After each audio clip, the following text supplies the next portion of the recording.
오늘은 11월 18일 토요일입니다. 미국의 증시가 이번 주 마지막 날인 오늘도 소폭의 상승세로 거래를 마감했습니다.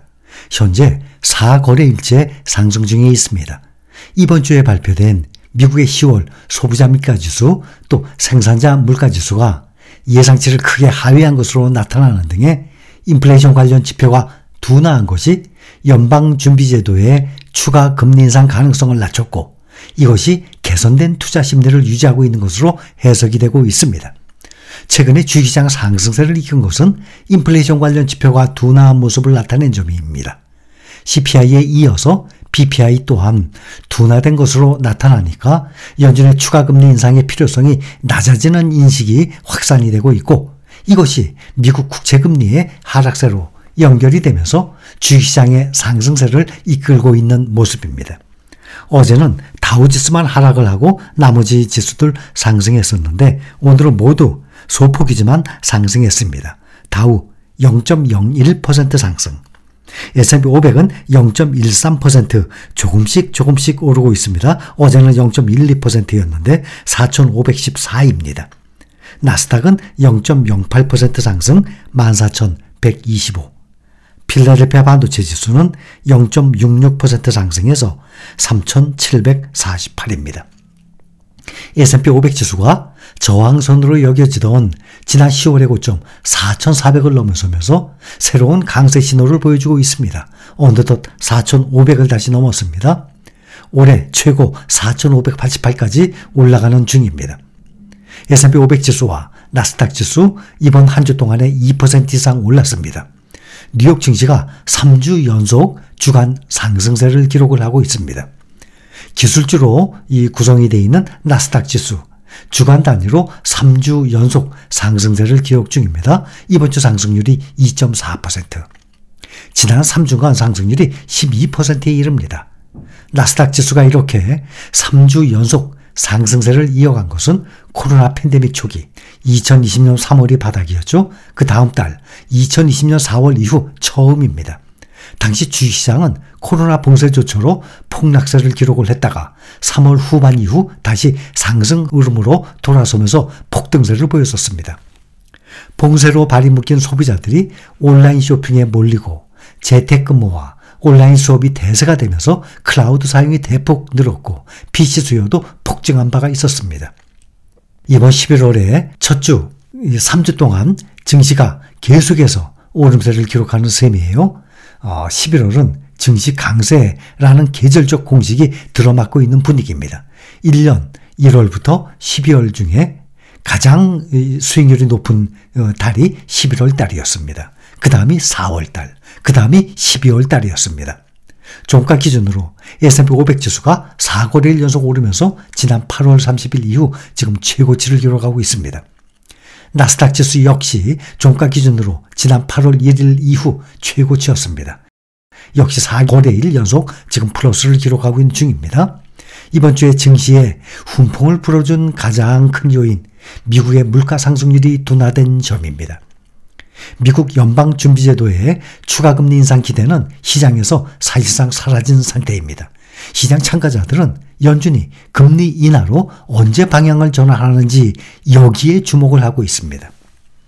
다음 주 화요일 21일 장 마감 뒤 분기 실적을 공개하는 엔비디아 이번 주 2% 상승했습니다.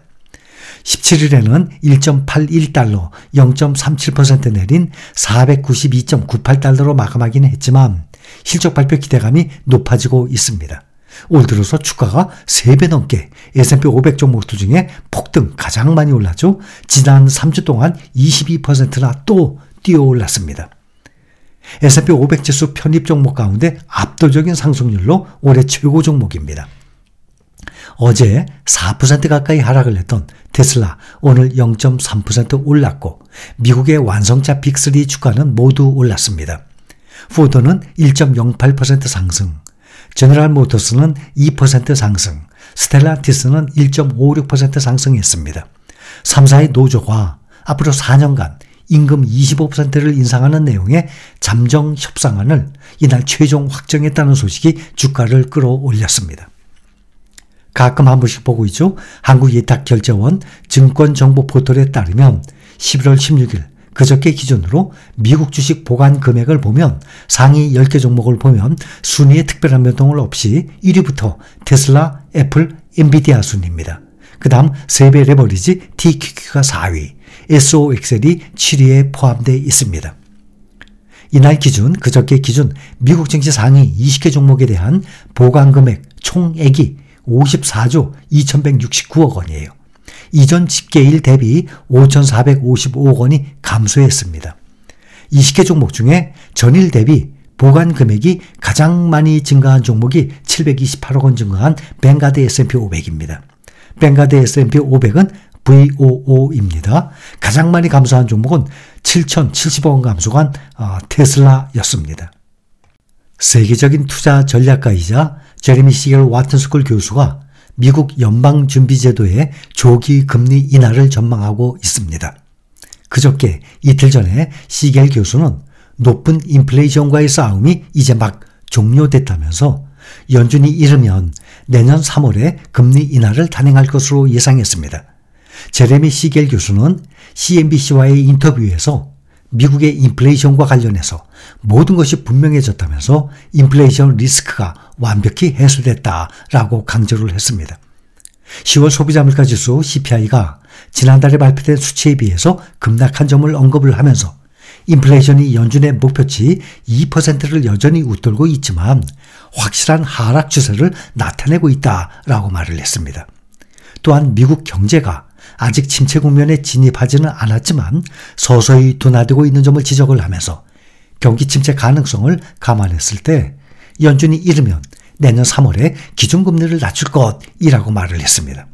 제레미 시겔 교수는 조기 금리 인하가 위험할 수 있다는 일부 전문가들의 경고를 두고 1970년대와 지금의 경제 상황은 완전히 다르다고 강조했습니다.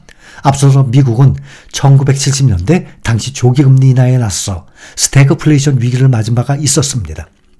미국의 대형 투자은행이죠. 골드만삭스는 내년 말까지 S&P 500 지수가 4,700 정도로 오를 수 있다면서도 지수는 작년에 경신했던 역대 최고점을 다시 뛰어넘기는 어렵다라고 전망을 하고 있습니다. 미국의 10년물 국채금리 다시 4.4%대 아래로 떨어지면서 4.38% 부근에서 저점을 찍었습니다. 이것은 9월 말 이후 약 2달 만에 가장 낮은 수준입니다. 지난달 말 5%를 기록한 점과 비교하면 지금 하락폭은 더욱 가파릅니다. 뉴욕 유가는 산유국들이 오는 26일 회의에서 추가 감산에 나설 것이라는 소식에 오늘 4%대 급등했습니다. 서부 텍사스나 원유 WTI 가격은 전일 대비 4.1%나 급등한 배럴당 75.89달러로 거래를 마감했습니다. 사우디아라비아가 원유 감산을 내년까지 연장할 것이라고 보도한 점이 유가를 상승세로 이끌었습니다. 지금 시장에서는 연준이 오는 12월에 올해 들어서 이제 한 번 남았죠. 마지막 12월에 금리를 동결할 가능성이 그동안은 99%였는데 이제는 거의 100%로 반영되고 있습니다. 그렇다면 거의 시장에서는 이번 마지막 12월에 금리를 동결할 가능성 거의 100%니까 거의 완벽에 가깝죠. 또 변동성 지수, 공포지수 VIX 변동성 지수는 3.63% 하락한 드디어 13밑으로 떨어졌어요. 13.8에 거래가 됐습니다.